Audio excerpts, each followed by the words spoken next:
Bien, y una vez comprendidos, o una vez descritos estos grandes grupos sectoriales y la manera que tienen de gestionar el riesgo, me gustaría compartir con ustedes, me gustaría reflexionar sobre en qué medida cada uno de estos sectores son o pueden ser más seguros en la medida en la que los expertos en factores humanos y los ergónomos trabajamos en estos sectores. Bien.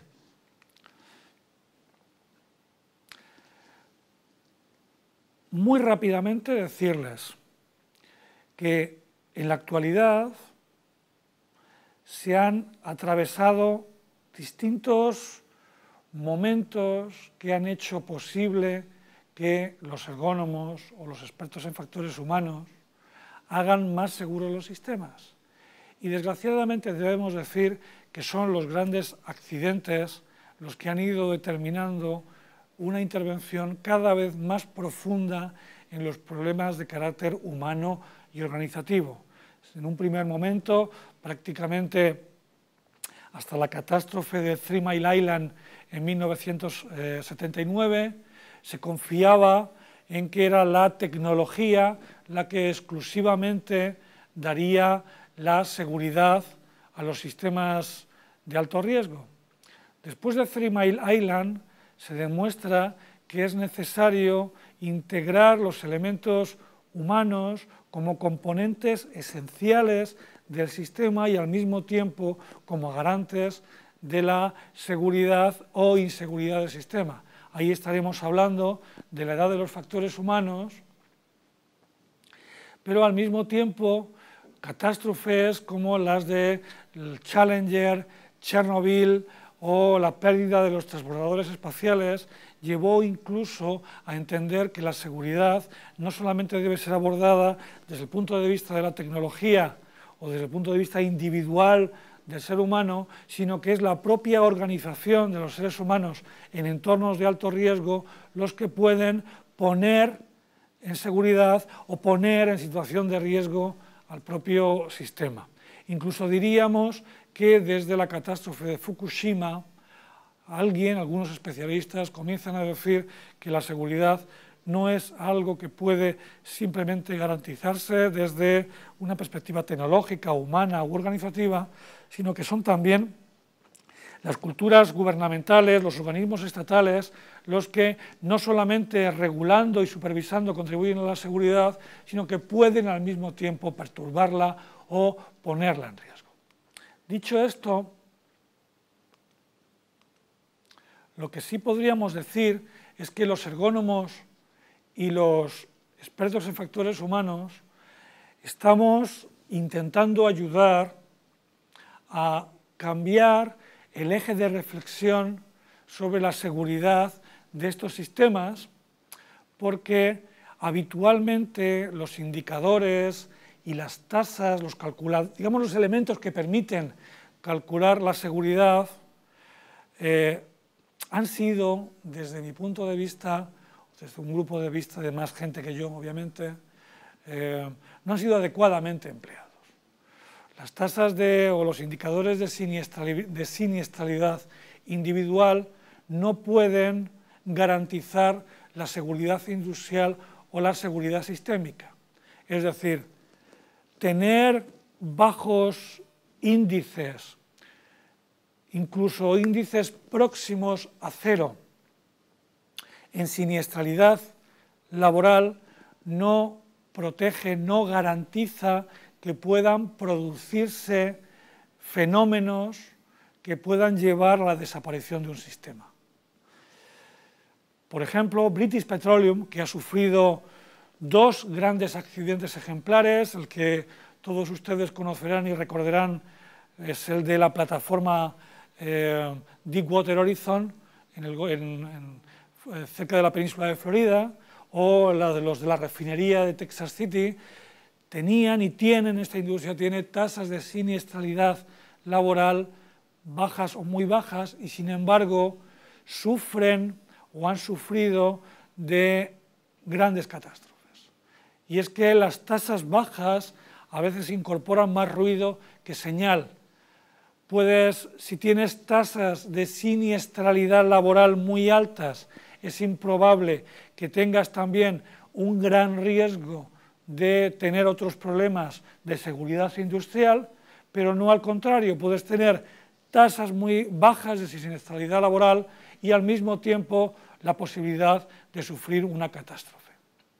Entonces hay que tener cuidado con, y esta es un poco la enseñanza que me gustaría transmitirles con esta transparencia, y es que no pueden utilizarse los indicadores de seguridad individual como elementos de guía para controlar la seguridad industrial.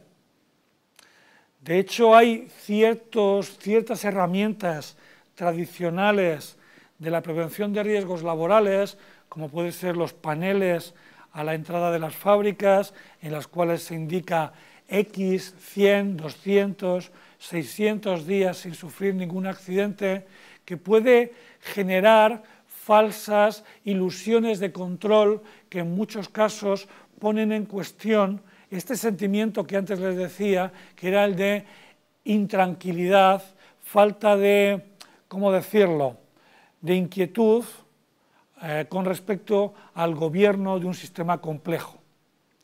Al mismo tiempo también estos éxitos, entre comillas, en el ámbito de la prevención del riesgo laboral puede inducir un sesgo optimista que lleve a infravalorar los riesgos y sobre todo la gravedad de sus consecuencias. Al mismo tiempo me gustaría concretar que todo esto que vengo diciendo en esta charla pueda, digamos, verse de manera aplicada en alguno de estos sectores que les he indicado.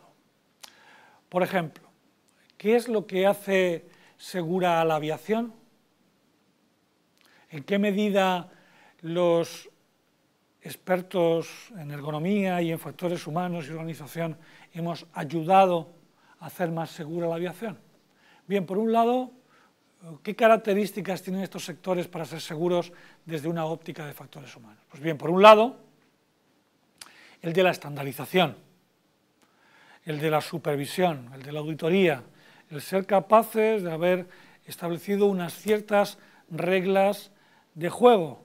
Yo no sé si ustedes habrán tenido la sensación, y de hecho ocurre cuando uno está sentado cómodamente en su asiento y va a despegar, el personal, la tripulación, hacen algo que yo denomino la coreografía de la seguridad. Explican las zonas de evacuación, explican qué es lo que tienen que hacer los pasajeros en caso de que se vaya a producir o bien un aterrizaje de emergencia o en el caso de que haya que ir al mar. Como habrán visto ustedes y han viajado en distintos continentes, verán cómo este pequeño adiestramiento a los pasajeros es idéntico en todas las compañías, en todo el mundo. Hay ciertos estándares de seguridad que se aplican en todo el mundo.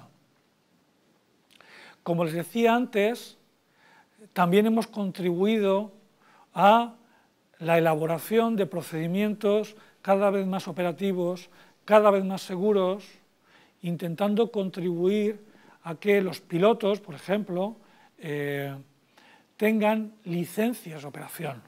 Es decir, tener la garantía estandarizada de que el operador que va a operar el sistema está habilitado, sabe cómo actuar en el caso de perturbación o disfunción. Otra característica muy interesante que hace más seguro el mundo de la aviación es lo que podríamos llamar la comunicación segura mediante lenguajes estandarizados y redundantes que intentan proteger contra el error. Al mismo tiempo, el uso intensivo del checklist antes de iniciar una lista de chequeo, antes de iniciar operaciones complejas, como puede ser el despegue del avión. Por otro lado, la flexibilidad jerárquica dentro del cockpit. En el área de trabajo de los pilotos Por un lado hay una cierta jerarquía, porque efectivamente hay un comandante al mando, pero al mismo tiempo es necesario aplicar ciertos procedimientos negociados que el conjunto de los miembros del cockpit deben hacer para realizar tal o cual maniobra. Otro de los elementos que hace segura a la aviación es el uso sistemático de la simulación para habilitar a los operadores, para mejorar el aprendizaje e incluso para que la tecnología, antes de que sea puesta en servicio, pueda ser validada, evaluada. Por otro lado, otra cuestión que me parece relevante del mundo de la aviación es la formación sistemática en factores humanos para las personas que trabajan dentro del avión. Todos los pilotos ya reconocen la utilidad práctica de esta formación sobre las características y peculiaridades del ser humano. Por otro lado, otro gran avance ha sido el de la convicción en que el error humano es consustancial al ser humano y que por tanto es más conveniente entender el error humano como un síntoma y no como una causa. Es decir, cuando alguien se equivoca y se provoca una catástrofe,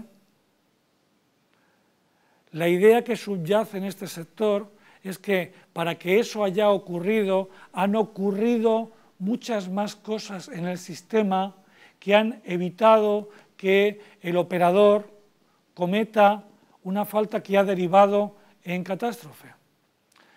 Para llegar a esto, el sector de la aviación ha desarrollado dos estrategias. Por un lado, el error no castigado. A las personas que se equivocan no se las penaliza, puesto que es fundamental que el error sea una fuente de aprendizaje colectivo. Y al mismo tiempo es importante notificar e informar sobre lo que va mal, incluso si eso implica el reconocimiento de un error propio. Cuando esto se instala en la cultura, los avances, como se ha podido ver en el mundo de la aviación, son prodigiosos. Pero estas industrias no solamente analizan el error y lo que va mal. De hecho, Eric Olnagel, uno de los creadores de la ingeniería de la resiliencia, dirá que lo que es interesante no es solo analizar lo que va mal, sino también el por qué las cosas van bien. Si uno contempla la cantidad de operaciones exitosas que se desarrollan en un aeropuerto, debe sobre todo intentar comprender por qué las cosas van tan bien y no solo por qué van tan mal. Este enfoque de Eric Olnagel me parece ciertamente interesante. Sin embargo, las cosas no han salido tan bien en el ámbito médico. Como hemos visto al principio, son actividades con un fuerte potencial de generación de error. Como decíamos, se produce en el mundo aproximadamente un error quirúrgico de individuo o de zona corporal unas 200 veces por semana. Muchos de estos errores están ligados a esto que pueden ver aquí, es decir, errores ligados a la prescripción y administración de medicamentos. Aquí pueden ver ustedes la prescripción de un medicamento y dos pequeñas ampollas de un medicamento. Tal como está escrita esta receta, podría pensarse que cualquiera de los dos podría ser. Al mismo tiempo, el envase es muy similar. Los dos producen efectos contrarios. Y uno de ellos, si se administra de manera inapropiada, puede producir la muerte. A diferencia del mundo aeronáutico, el mundo de la medicina ha implantado los checklists muy recientemente. Seguramente si se hubiera implantado antes, muchos de los errores se podrían haber evitado. Muy recientemente también han aparecido la formación en factores humanos, reduciendo, según los cálculos del propio sector médico, que en torno al 50% de la mortalidad quirúrgica. Todavía perviven los problemas de comunicación dentro de los equipos y una cierta confianza limitada en lo que podríamos llamar la democracia del quirófano, que está fuertemente jerarquizada. Al mismo tiempo, todavía en los hospitales, los sistemas de notificación, aquellos que informan sobre lo que va mal, están teniendo un éxito muy, muy limitado. Y es que en el mundo de la medicina pervive todavía la idea del que el que es buen médico no se equivoca. Es decir, son sistemas muy basados en la artesanía del individuo y el buen artesano no se equivoca. El error sigue siendo entendido como una forma de incompetencia y no como una característica estructural del funcionamiento humano. Solamente y muy recientemente se está viviendo una tendencia por la cual se trata no tanto de castigar los errores como de aprender de ellos. Llegamos a la conclusión. Una conclusión que encierra una pregunta. Algunos de ustedes sospecharán que de lo que se trata es de intentar copiar a los sistemas más seguros.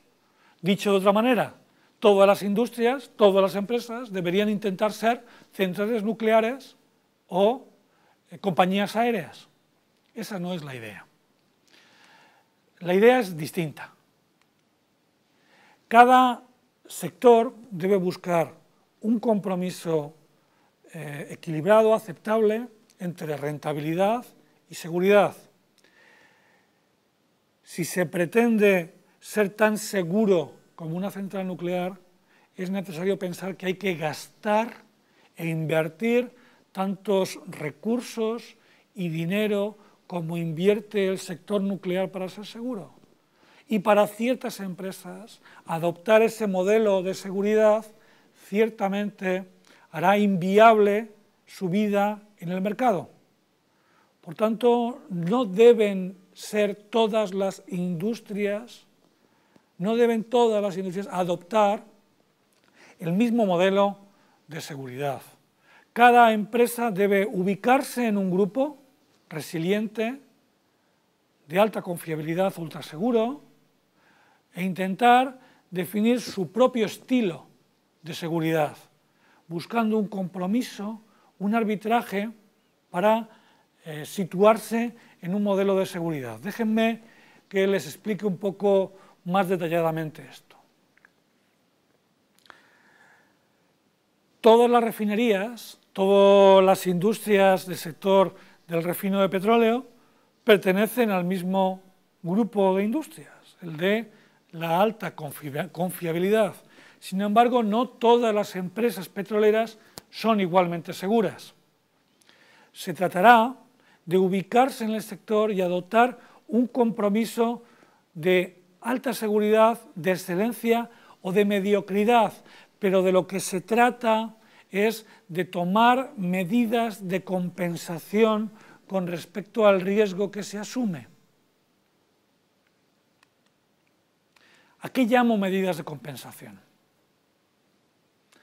A un gran grupo que es los reglamentos, los límites, las barreras que se quieren adoptar y que se está dispuesto a mantener, el número de recursos humanos, su formación, su experiencia, las exigencias de producción, la continuidad, la necesidad de producir sin detenerse, los recursos técnicos y la fiabilidad de mis equipos, el modelo económico en el cual quiero competir y al mismo tiempo las características del clima social, el liderazgo, la motivación, los valores de la seguridad y de la solidaridad que adopta una empresa.